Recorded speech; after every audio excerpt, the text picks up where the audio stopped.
여러분은 인생을 사시면서 혹시 이제 손 쓸 방도가 없다, 이제 내 손을 떠났다, 그런 말을 해보신 적이 있습니까?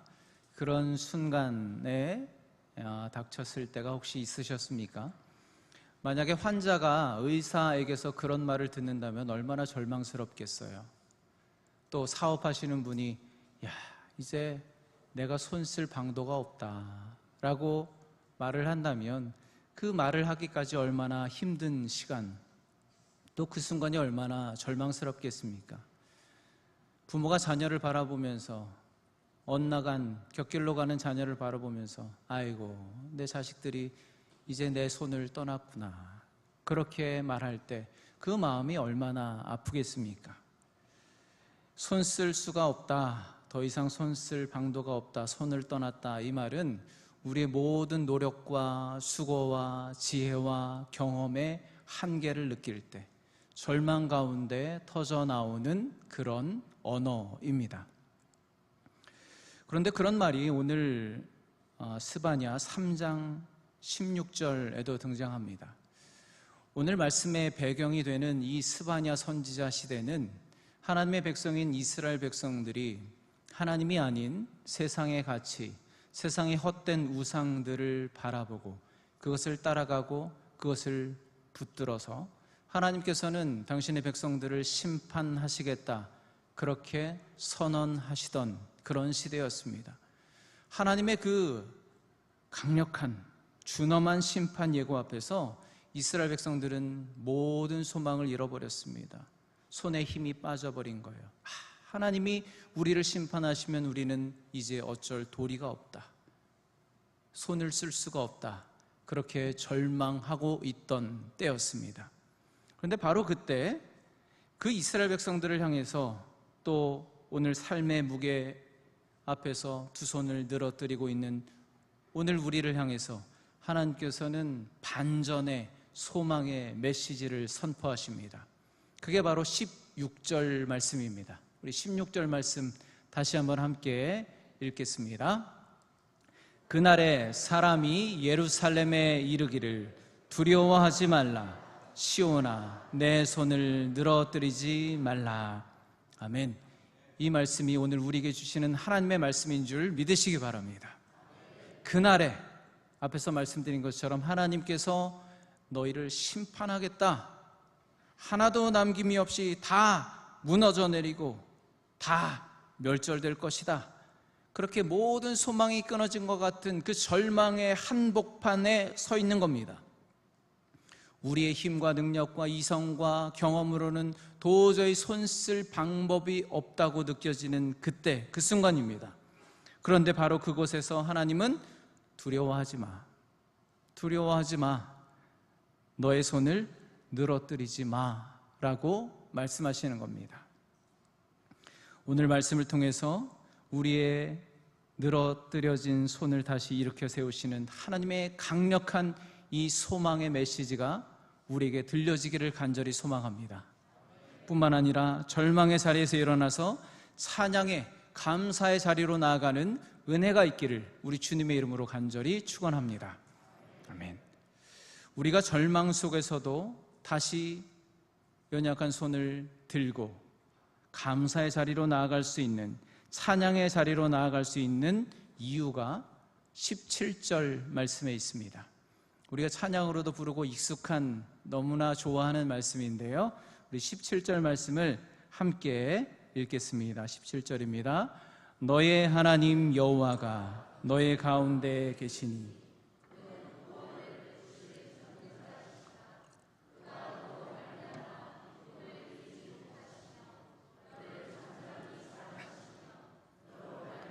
즐거이 부르며 기뻐하시리라 하리라. 아멘. 이 스바냐 3장 17절 안에는 힘이 없어서 이제는 소망이 다 끊어졌다 절망하며 손을 푹 늘어뜨리고 있는 우리에게 하나님께서 아니야, 두려워하지 마, 손을 늘어뜨리지 마, 다시 그 손을 높이 들고 나아가라, 그렇게 말씀하시는 분명한 이유 세 가지가 들어 있습니다. 그 첫 번째는 무엇인가? 하나님은 우리 가운데 계시며 우리의 연약한 손을 붙들어 주시는 하나님이시기 때문입니다. 하나님은 우리와 함께 계시고 우리의 연약한 손을 붙들어 주시는 하나님이십니다.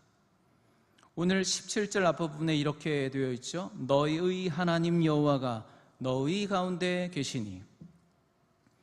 여러분, 우리가 이제 이 일은 내 손을 떠났어, 손 쓸 방도가 없어 라고 느끼는, 그렇게 절망을 느끼는 이유가 무엇입니까? 가장 큰 이유 중에 하나는 난 혼자다 라고 느낄 때입니다.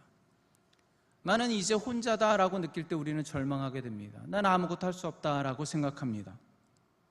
아무도 나를 도와줄 사람이 없고, 나의 힘들고 아픔을 들어줄 사람도 없고, 의지할 사람도 없고, 이 문제를 나 혼자 감당해야 한다. 그 외로움과 고립감이 우리를 절망스럽게 만드는 겁니다. 우리 인생에 힘이 빠지게 만드는 겁니다. 그런데 오늘 하나님은 약속하십니다. 아니야, 두려워하지 마, 손을 늘어뜨리지 마. 왜냐고? 내가 너의 가운데 함께 할 거야. 너를 찾아갈 거야.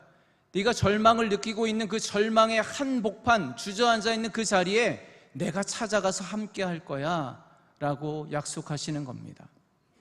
성도 여러분, 오늘 이 시간 우리의 자리에, 우리의 이 절망과 실패의 자리에 찾아오셔서 우리와 함께 하시는 임마누엘의 주님을 만나시는 은혜가 있기를 간절히 축복합니다. 그런데 여러분, 더 중요한 것이 있습니다. 거기서 끝나는 게 아니에요. 하나님은 절망 가운데 있는 우리의 삶의 한 자리 한복판에 찾아오실 뿐만 아니라, 함께 하실 뿐만 아니라 우리의 연약한 손을 붙들어 주신다라는 겁니다. 하나님의 손이 우리를 붙들어 주신다는 거 무슨 뜻일까요? 그 대표적인 예가 출애굽기 17장에 나옵니다. 출애굽기 17장에 보면은 이스라엘 백성들이 아말렉과 전투를 합니다. 여호수아가 앞장서서 아말렉과 전투를 하는데, 모세가 그 산기슭에 올라가서 두 손을 들고 기도를 하니까, 손을 올리고 있을 때는 이스라엘 백성들이 이기는 거예요. 근데 힘이 빠져서 손이 내려오니까 아말렉이 이기는 거예요. 그런데 모세는 연약하니까 자꾸만 손이 내려오는 겁니다. 이제 이스라엘이 지게 되었어요. 그랬을 때 아론과 훌이 모세에게 달려가서 그 모세의 손을 붙들어 올려줍니다. 그랬더니 모세의 손이 해가 지도록 내려오지 않고 이스라엘은 마침내 승리했다라는 내용이, 그 이야기가 출애굽기 17장에 나옵니다. 그런데 성경에서 그 아론과 훌이 모세의 양손을 내려오지 않도록 붙들어 올려주었다, 이 장면을 히브리어 한 단어 타마크라는 단어로 표현하고 있습니다. 이 타마크라는 히브리어는 단순히 곁에서 붙들어준다, 힘을 보태준다, 도와준다, 그런 수준의 단어가 아닙니다. 거기서 더 나아가서 강력하게 떠받치다, 지탱해 주다라는 의미를 가지고 있습니다.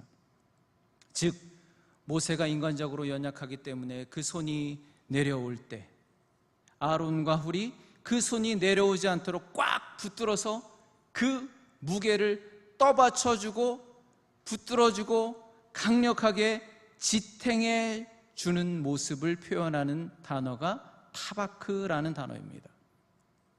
성도 여러분, 오늘 하나님께서는 바로 그 타바크의 손으로 우리의 지치고 늘어진 손을 붙들고 계심을 믿으시기 바랍니다. 하나님은 저 멀리 하늘 끝 어딘가에, 하늘에 계신 하나님이라고 하니까 저 우주 끝에 보이지 않는 그 어딘가에서 저 멀리서 연약해진 우리의 삶을 바라보시며 힘내, 그렇게 응원하시는 하나님이 아니시라는 거예요. 하나님은 절망에 빠져있는, 절망의 한복판에 주저앉아 있는 우리에게 찾아오신 임마누엘의 하나님이세요. 뿐만 아니라 우리를 찾아와 우리와 함께 계시고 감당할 수 없는 우리 인생의 무게에 짓눌려서 도저히 일어날 수 없는 우리 인생을 떠받쳐주고 계신다는 거예요. 이제 손 쓸 수 없다, 이제 내 손을 떠났다, 푹 늘어진 우리의 그 힘없는 손을 지탱해 주고 계신다는 거예요. 이제는 하나님께 매달릴 수도 없는, 힘이 다 빠져서 매달려 붙들 수도 없는 우리의 연약한 손을 우리 하나님께서는 절대로 먼저 놓지 아니하시고 끝까지 붙드시고 더욱 강력하게 붙들고 떠받치고 계시는 줄 믿으시기를 간절히 축복합니다. 두 번째, 우리가 절망 중에도 손을 늘어뜨리지 않고 손을 들어 하나님께 나아갈 수 있는 두 번째 이유는 우리를 향하신 하나님의 기쁨의 노래가 있기 때문입니다. 하나님께서는 우리를 바라보시며 기쁨의 노래를 부르고 계신다는 거예요. 오늘 17절 중간 부분에 보면 반복되는 표현이 있죠.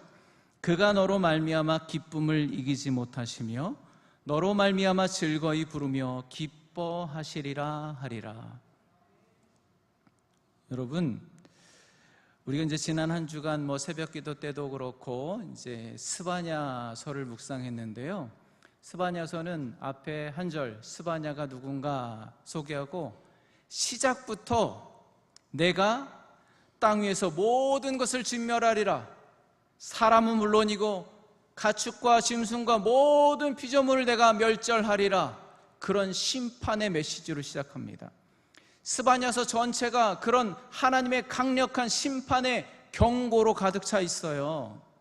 그런데요, 오늘 본문에 와서는 그 모든 무서운 심판 가운데서도 살아남을 자가 있다고 말씀하세요.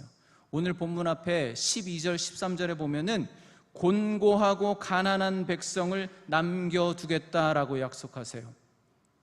곤고하고 가난한 백성을 남겨두겠다. 이 곤고하고 가난하다는 것은 세상에서 물질적으로 배고프고 어렵고 그래서 굶주리고 그런 사람을 말하는 게 아니라 세상의 가치가 나를 풍요롭게 해줄 것 같고 하나님이 아닌 다른 것을 붙들면 그것이 나의 삶을 더 평안하고 윤택하게 해줄 것 같다, 배부르게 해줄 것 같다, 그렇게 하나님이 아닌 다른 것을 붙들고 우상 숭배하는 자가 아니라 어떤 환경 가운데서도 오직 하나님을 의지하는 자들, 그렇게 심령에 굶주리고 곤고한 자들을 내가 살아남게 하겠다라고 약속하시는 겁니다. 그리고 오늘 17절에서는 그렇게 하나님을 의지하고 남은 자들에게 뭐라고 말씀하시는 거예요? 그들을 바라보시며 기쁨을 이기지 못하시고 즐거이 노래를 부르며 기뻐하신다라고 말씀하고 있습니다. 여러분, 우리는 흔히 내가 무언가 하나님께 칭찬받을 만한 짓을 해야 하나님이 기뻐하실 거다라고 생각해요. 지금보다는 더 잘해야, 지금보다는 뭔가 더 인정받을 만한 큰 일을 해야 하나님이 더 기뻐하시겠지라고 생각해요. 그런데 여러분, 하나님의 기쁨은 우리의 어떤 행위나 자격, 어떤 노력에 근거하는 게 아닙니다. 여러분, 생각해 보세요. 내가 어떻게 해야 하나님이 기뻐하시겠습니까? 내가 얼만큼 더 하나님께 대단한 걸 보여드리고 공을 들이고 노력을 해야 하나님의 입가에 미소가 지어지겠습니까? 그래, 그 정도면 내가 만족해. 어떻게 해야 하나님을 만족시켜 드리겠습니까? 방법이 없어요. 할 수 있는 게 없습니다. 우리는 무언가 할 때마다 부족함이 나타나요. 무언가 할 때마다 자꾸만 나 자신이 드러나는 거예요. 하나님의 영광을 가려워요. 하나님께 기쁨이 된다는 거, 우리 자신에게서 그 근거를 도무지 찾을 수가 없습니다. 그런데 오늘 말씀은 뭐라고 합니까? 내가 너로 말미암아 기뻐하며 너로 말미암아 즐겁고 내가 너로 말미암아 노래를 부른다라고 말씀하고 있습니다. 도대체 이유가 뭡니까? 나를 보면은 하나님이 기뻐하실 만한 게 하나도 없는데 그 이유는 하나님께 있는 거예요. 왜요? 하나님은 사랑이시기 때문에 그래요. 하나님은 사랑이시기 때문에 부족한 우리를 보면서도 기뻐하시는 거예요. 그 이유가 뭡니까? 사랑이신 하나님께서 당신의 아들 독생자 예수 그리스도를 우리에게 보내주시고 우리가 그분을 바라볼 때, 그분을 믿고 영접할 때, 그 사랑을 확증을 우리가 확신할 때 우리가 하나님의 자녀가 되었으므로 그 존재 자체로 아버지 하나님께서 우리를 바라보시며 기뻐하시는 겁니다. 내 자녀들, 내 사랑하는 내 백성들, 사랑이신 하나님께서 그 십자가의 눈으로 우리를 바라보시며 기뻐하시는 겁니다. 이유는 그거밖에 없습니다. 그 존재 자체에서 비롯되는 무조건적이고 일방적인 기쁨입니다. 마치 부모가 이제 갓 태어난 그 어린 아이를 바라보면서 그저 기뻐하는 것처럼, 그저 행복해하는 것처럼 하나님이 우리를 그렇게 우리의 존재 자체로 기뻐하신다는 거예요. 하나님의 사랑을 이 세상 그 무엇과 비교할 수 있겠어요? 비교할 수 없죠. 그러나 우리는 자녀를 향한 부모의 사랑을 하나님의 사랑에 비교하곤 합니다. 물론 그것으로도 안 되죠. 그런데 저는 부모의 사랑이 하나님의 사랑과 닮아 있다면 그 중에서도 이제 갓 낳은 아기를 바라보는 부모의 마음이 하나님의 마음과 비슷하지 않을까, 그런 생각을 해보았습니다. 지난 주일에 우리 갓난 아이들 5명이 교회 첫 출석해서 우리가 함께 축복하며 기도했잖아요. 얼마나 저는 기쁘고 감사하고 감동적이었는지 모릅니다. 그때를 생각하면 지금도 막 눈물이 나려고 그래요. 제가 얼마나 참는지 몰라요. 정말 감사했어요. 근데 여러분, 그런 갓난 아이를 둔 부모에게 이 아이에게 바라는 것 한 가지가 있다면 뭡니까? 라고 질문하면 뭐라고 대답할까요? 갓난 아이를 안고 있어요. 이 아이에게 바라는 거 하나가 있으면 뭡니까? 질문하면 여러분 뭐라고 대답하시겠어요? 10중 8구 똑같이 대답합니다. 그저 건강하게 자라는 것밖에 없습니다. 뭐 바랄 게 있어요? 그저 건강하게, 병치레 많이 하지 않고 건강하게 자라줬으면 좋겠습니다. 그거 하나면 됩니다 라고 말해요. 대부분 그렇게 말해요. 그런데 그게 계속 그래요? 진짜 바라던 대로 건강하게 무럭무럭, 정말 건강해, 너무 건강해, 너무너무 건강해, 맨날 나가서 놀아, 시커멓게 돼서 돌아와, 땀을 뻘뻘 흘리면서 맨날 놀아, 건강해, 병원 안 가, 감기도 안 걸려. 한 15년 후에 물어봐요. 고등학생이 됐어요. 이 아이에게 정말 바라는 것 한 가지가 있다면 뭡니까? 뭘까요? 뭐 바라는 게 있습니까? 그저 지금처럼 건강하게만 살아주면 되죠. 그렇게 말하는 사람 별로 못 봤어요. 그저 바라는 게 뭐 있겠어요? 그냥 1등은 못해도 중간쯤 돼서 그래도 가능하면 저쪽 인서울 대학 갔으면 좋겠고, 뭐 바라는 게 있겠습니까? 취업 잘하고 때가 돼서 좋은 믿음의 배우자 만나서 가정을 이루고 교회 열심히 섬기고, 뭐 바라는 게 있겠습니까? 그러면서 하나 둘 붙는 게 얼마나 많습니까? 조건이 얼마나 많이 붙어요. 부모의 사랑이 하나님을 닮았다고요? 아니에요. 변질됩니다. 내 욕심이 자꾸만 들어가는 거에 조건이 붙는 거예요. 그런데 하나님의 사랑은 그렇지 않다고요. 하나님의 사랑은 한결같아요. 자녀된 우리를 바라보시면서 그 존재 자체만으로도 내가 너만 바라보면 너무 기쁘다, 내가 너만 바라보면 이 기쁨을 내가 주체할 수 없어, 자꾸만 노래가 나와, 너무나 행복해. 그렇게 하나님이 우리를 바라보시며 사랑하신다는 거예요. 네. 하나님은 내가 무엇 때문에, 무엇을 더했기 때문에, 뭐 잘난 모습을 보였기 때문에 그러시는 게 아닙니다. 그 기쁨을 참지 못해서 생각해 보세요, 여러분. 하나님이 어떤 분이십니까? 온 우주를 창조하신 하나님이세요. 우주보다 더 크시잖아요. 우리가 우주의 크기를 지금도 가늠할 수가 없어요. 근데 그 우주보다 더 크신 하나님, 그 하나님께서 이 자리에 점 같지도 않은 티끌 같은 나를 바라보시며 기뻐하시는 거예요. 온 우주가 울리도록 내가 너 하나 때문에 이렇게 기뻐, 행복해. 그 우주가 울리도록 우리를 바라보시며 기뻐 노래하신다는 겁니다. 여러분, 우리가 우리 인생 가운데 손을 들어 드리는 가장 큰 이유 중에 하나는 나는 사랑받을 자격이 없다라는 그 절망감, 실패감이 밀려올 때 아닙니까? 나 같은 사람을 누가 사랑해 주겠어? 내가 볼 때도 이렇게 엉망진창인데 실패하고 허물투성이고 난 사랑받을 자격이 없는데. 그런데 아니에요. 하나님은 우리의 있는 모습 그대로를 바라보시면서 내가 너 때문에 너무나 기뻐, 너무나 행복해. 하나님께서 네가 내 노래의 제목이야 라고 말씀하시는 거예요. 여러분, 우리도 누군가를 사랑하게 되면, 정말 뜨겁게 사랑하게 되면 다 시인이 되잖아요. 다 가수가 되잖아요. 그 사람을 생각하면서 노래가 절로 나오잖아요. 하나님께서 나를 바라보시면서 내 사랑의 노래 제목이 바로 너야.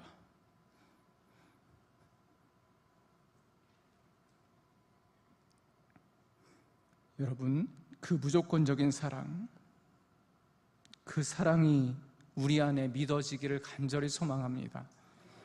그래서 우리가 안고 있는 모든 수치심, 절망감, 실패감, 그 모든 것들을 떨쳐버리고 그 자리에서 일어나서 하나님의 사랑을 받은 자로서 담대하게, 당당하게 주님 앞으로 나아가실 수 있는, 두 손 들고 주님 앞에 나아가 찬양하며 두 손 들고 주님께 쓰임받는 저와 여러분, 우리 교회 되기를 주님의 이름으로 간절히 축원합니다. 마지막으로 우리가 손을 들어 드리지 않을 수 있는 이유는 하나님께서 우리를 새롭게 빚으시고 잠잠히 사랑하시기 때문입니다. 우리를 새롭게 빚으시는 하나님의 잠잠한 사랑이 있기 때문에 우리는 더 이상 손을 늘어뜨리지 않을 수 있습니다. 7절 끝부분에 보면 이런 말씀이 있죠. 너를 잠잠히 사랑하시며. 여러분, 하나님이 나를 잠잠히 사랑하신다, 이게 무슨 뜻일까요? 이왕 사랑하실 거 화끈하게 사랑하시지 잠잠하게 사랑하신다, 이게 무슨 뜻일까요?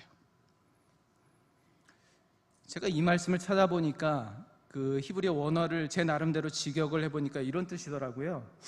하나님은 자신의 사랑 안에서 침묵하신다. 하나님은 자신의 사랑 안에서 침묵하신다, 그런 뜻입니다.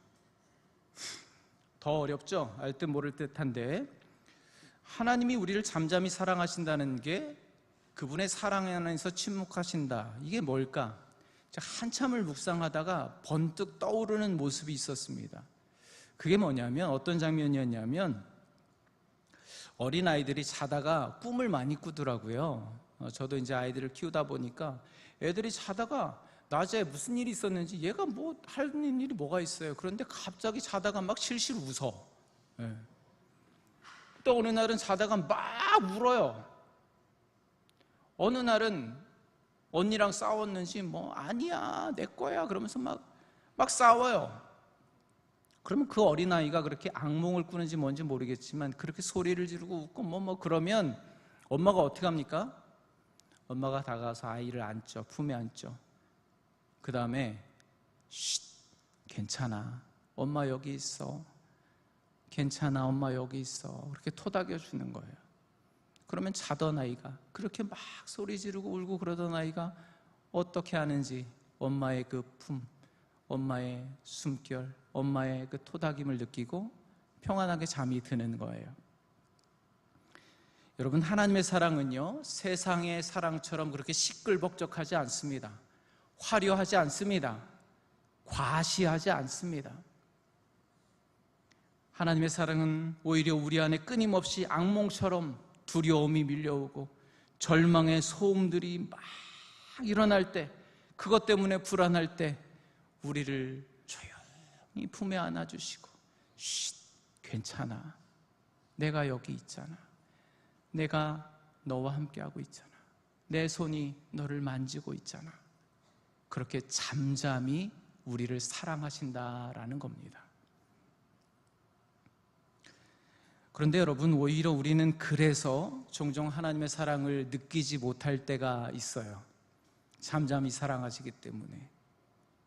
세상의 사랑처럼 화려하고 그럴듯하고 과시하고 과장하고 매혹적이고 시끌벅적하지 않기 때문에, 잠잠히 사랑하시기 때문에 우리가 하나님의 사랑을 느끼지 못하고 잊을 때가 있습니다. 그래서 우리는 하나님이 나를 잊으신 것 아닌가, 하나님의 사랑이 식어진 것 아닌가, 하나님이 나 말고 저 사람을 더 사랑하는 것 아닌가, 그렇게 생각할 때가 있습니다. 그렇게 손을 늘어뜨리고 당장 눈에 보이는 그걸 붙들 때가 많이 있습니다. 그 대표적인 인물이 믿음의 조상이라고 하는 아브라함이었어요. 아브라함은요, 하나님께서 여러 번 약속하시고 잠잠히 그의 인생을 이끌어 가시고 잠잠히 사랑해 주셨는데, 아브라함은 그 사랑을 느끼지 못하고 잊어버리고 당장 눈에 보이는 인간적인 방법을 붙들었습니다. 믿음의 조상 아브라함이 그랬다는 거예요. 하나님께서 분명히 아들을 주시겠다고 약속하셨습니다. 잠잠히 하나님께서 이루어 가셨습니다. 근데 아브라함은 그걸 믿지 못했어요. 그래서 인간적인 방법을 취하죠.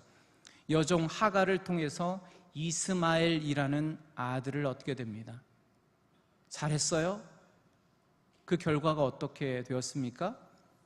지금도 수천 년 동안 그 중동 땅에서는 여전히 갈등하고 전쟁을 하고 있어요. 그 아들, 인간적인 방법으로 취한 아들 하나 때문에 수천 년 동안 지금 전쟁이 끊이지 않고 있는 겁니다. 여러분, 늘 불안하고 초조하고 두려움에 흔들리던 악몽 같은 나의 삶이 하나님의 사랑 안에서 잠잠해지고 참 평안을 얻는 그 은혜를 누리실 수 있기를 주님의 이름으로 간절히 축원합니다. 제가 오늘 말씀을 묵상하다가 또 새롭게 알게 된 게 있습니다. 제가 오늘은 공부를 좀 많이 했어요. 히브리어 사전을 많이 찾아봤는데, 잠잠히 사랑하신다, 이 잠잠히라는 히브리어 단어가 하라쉬라는 단어인데, 첫 번째 뜻은 침묵하다, 그런 뜻이에요. 조용히 침묵하는 거, 드러나지 않게 그렇게 사랑하신다라는 거죠. 근데 이 잠잠히라는 단어, 그 다음 뜻이 뭔가 보니까 그냥 깜짝 놀랐어요. 무슨 뜻인가 하면은 밭을 갈다, 경작하다, 그런 뜻이 있어요. 하나님이 잠잠히 우리를 사랑하시는데 어떻게 하느냐? 밭을 갈듯이, 경작하듯이 사랑하신다는 거예요. 무슨 뜻일까요? 방치되었던 땅, 버려진 땅, 아무것도 날 수 없는 그런 척박한 땅, 그런 밭을 우리 하나님께서 가는 거예요. 경작하시는 거예요. 그래서 쓸모있는 땅으로, 풍성한 열매가 맺어지는 땅으로 바꿔주시는 겁니다. 그래서요, 세번역 성경에서는 이 말씀을 그의 사랑으로 너를 새롭게 하시며 라고 번역하고 있습니다. 너를 잠잠히 사랑하시며, 이 말씀이 그의 사랑으로 너를 새롭게 하신다라는 뜻으로 번역되어진다는 거예요. 여러분, 이게 뭘 의미합니까? 하나님의 잠잠한 사랑은 하나님이 무관심하시다는 게 아니에요. 내가 원하는 만큼 그렇게 화끈하게 사랑해 주시지 않는다는 게 아닙니다. 하나님이 부재하시고 침묵하신다는 게 아닙니다. 그건 마치 농부가 보이지 않는 땅속 깊숙이 쟁기를 넣고 밭을 갈고 씨를 뿌리고 김을 매듯이, 때로는 보이지도 않고 느껴지지도 않지만 묵묵히 우리의 마음의 밭을, 우리의 삶의 밭을 갈아엎으시고 회복의 씨앗을 심으시고 새로운 존재로 빚어가시는 그 인내와 성실의 침묵의 사랑이라는 거예요. 하나님의 사랑은 감정적인 표현에 있는 것이 아닙니다. 겉으로 드러나는 과시적인 사랑이 아닙니다. 그러나 우리를 실제로 변화시키시고 성숙시키시는 구체적이고 살아있는 사랑이라는 겁니다. 우리가 예배 전에 그 찬양했잖아요. 얼마나 은혜가 됐는지 몰라요. 이곳에 생명샘 솟아나 눈물 골짝 지나갈 때, 그 다음에 뭡니까? 마침내 열매 맺히고 웃음소리 넘쳐나리라. 하나님의 사랑이 그렇다는 겁니다. 척박한 땅, 아무것도 할 수 없을 것만 같은 메마르고 황량한 그 땅과 같은 우리의 심령, 우리의 삶을 우리 하나님께서는 보이지 않지만, 느껴지지 않지만 묵묵히 땀을 흘리며 그 밭을 갈아엎으시는 거예요. 경작하시는 겁니다. 그리고 소망의 씨앗을 심으시는 거예요. 눈에 보이지 않지만 그 땅 속에 있는 씨앗이 뿌리를 내리고 싹을 내고 줄기를 내고 자라서 마침내 열매 맺히고, 그 성실한 농부이신 하나님, 그 하나님께서 우리를 바라보시며 웃음소리가 넘쳐나는 거예요.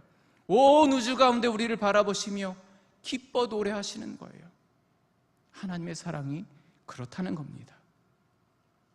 사랑하는 성도 여러분, 쉬운 성경은요, 내 손을 늘어뜨리지 말라 이 말씀을 아무 일도 할 수 없다고 낙심하지 마라, 그렇게 번역하고 있습니다. 여러분, 우리가 아무 일도 할 수 없다고 낙심하지 않을 수 있는 이유는, 우리가 더 이상 우리의 손을 늘어뜨리지 않을 수 있는 이유는 명확합니다. 전능하신 하나님께서 우리를 찾아와 절망 가운데 있는 우리와 함께 계시기 때문입니다. 뿐만 아니라 우리의 늘어뜨려진 손을 강력하게 붙들어 떠받치고 지탱해 주고 계시기 때문입니다. 우리와 함께 하시는 하나님께서 우리의 자격과 우리의 노력과 우리의 어떤 조건과 상관없이 우리로 인해 일방적으로 기뻐하시고 사랑하시고 행복해 노래를 부르고 계시기 때문입니다. 그리고 우리가 느끼지 못하는 그 순간에도 잠잠한 사랑으로 농부가 그 척박한 땅에 쟁기를 대고 밭을 가는 것처럼 우리의 인생 가운데 회복의 씨앗을 심으시고 풍성한 열매를 맺게 해주실 것이기 때문입니다. 그래서 여러분, 오늘 이 약속의 말씀을 굳건하게 붙드시고 늘어졌던 여러분의 손을 다시 들어 올리시기를 간절히 바랍니다. 그리고 힘을 내어서 다시 일어서십시오. 우리의 인생이 아무리 메말라 보이고 황량해 보이고 아무것도 할 수 없는 척박한 땅처럼 보일지라도 성실한 농부 되시는 하나님께서는 우리의 인생에 또 생기를 갖다 대시고 그 가장 깊은 척박한 우리 인생의 골짜기를 묵묵히 경작하고 회복의 씨앗을 심으시고 사랑으로 변화시키고 계시는 줄 믿으시기 바랍니다.